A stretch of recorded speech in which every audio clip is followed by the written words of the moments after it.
जनतेसाठी कुणाशी भेटणारा आपला चॅनल सत्यमुख। महिला आघाडी महिलांसहित 15 एप्रिल रोजी शेतकऱ्यांच्या मागण्यांसाठी महाराष्ट्र राज्य महिला आघाडी मार्फत राज्याध्यक्ष डॉक्टर प्रगती खरे चव्हाण या रस्त्यावर शेतकऱ्यांच्या प्रश्नांवर शेतमालाला हमीभाव, दुधाला हमीभाव, शेतकऱ्यांची कर्जमाफी, फायनान्स, MSB कडून ग्राहकांना होणारा त्रास, अन्य मागण्यांसाठी महिला यांच्या वतीने आंदोलनामध्ये सहभागी होणार आहेत।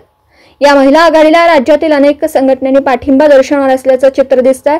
तसंच या महिला आघाडीच्या माध्यमातून कोल्हापूर जिल्हा दूध उत्पादक संघटना जिल्हाध्यक्ष आणि कोल्हापूर जिल्हा दूध उत्पादकांचे कैवारी श्री ज्योतिराम घोडके वडणगे यांच्याशी महिला आघाडीने संपर्क साधला असता त्यांनी राज्यात 15 एप्रिल पासून दूध पूर्ण ठप्प होणार आहे, जिल्ह्यात दुधाचा एक थेंबही सोडणार नाही असं जिल्हाध्यक्ष श्री ज्योतिराम घोडके यांनी सांगितलं। सत्यमुख प्रतिनिधी प्रकाश वरिंगे, टोप, तालुका हातकणंगले। जनतेसाठी कुणाशीही भेटणारा आपला सत्यमुख। लाईक करा, शेअर करा आणि बेल आयकॉन ऑन करा। मित्रांनो, विसरू नका।